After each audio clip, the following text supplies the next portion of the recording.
Hi everyone, thanks for joining the discussion. Today we're talking about planning, its elements, and the reason why it is important. Using Jose's situation at the cancer care clinic as an example, let's start with the first element of planning, objective setting.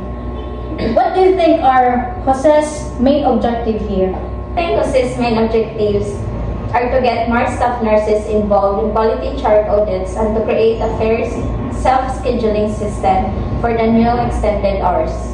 Right, and these objectives are important because they address both quality of care and staff satisfaction. If the nurses are happy with their schedules, they might be willing to participate in audits. Great points. The next element of planning is information gathering. How did Jose gather information for his planning process? Jose did a good job with information gathering.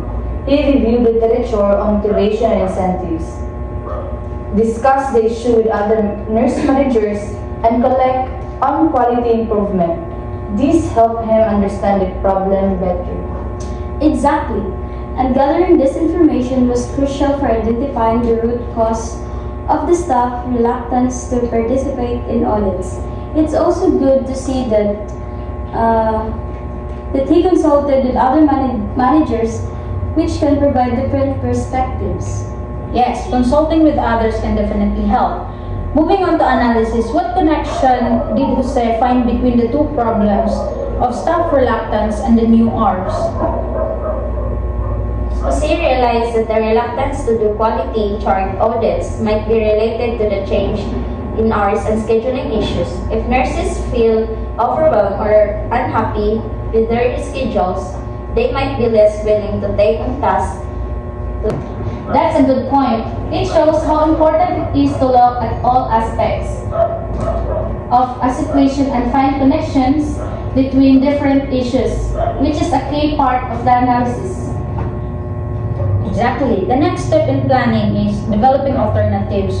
What alternatives could Jose have considered? He could have considered different incentives programs like offering bonuses or extra time off for those who participate in audits. He also could have looked into adjusting the new hours or providing additional support for nurses during the transition. Another alternative might have been to assign the audits to specific team rather than asking all the staff to participate, which could streamline the process and reduce reluctance. Those are all great ideas. Now let's talk about decision making. What decision did Jose ultimately make? Jose decided to propose a 2-month trial period for a new self-scheduling plan.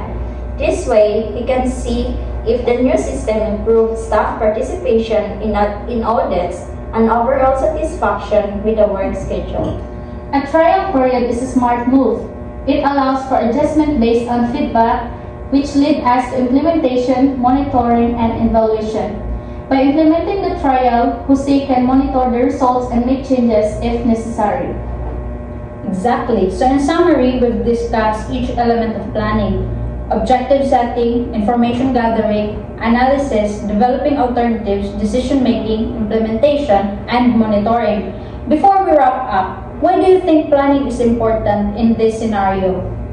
Planning is important because it helps ensure that the changes made at the clinic, like the extended hours and self-scheduling, are successful and meet the needs of both the patients and staff.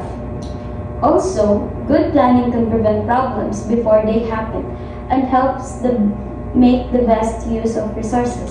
In healthcare, that's especially important for maintaining high-quality patient care and staff satisfaction. Absolutely. Thanks everyone for your insights. This was a great discussion on planning and how it applies to a real life situation like Jose.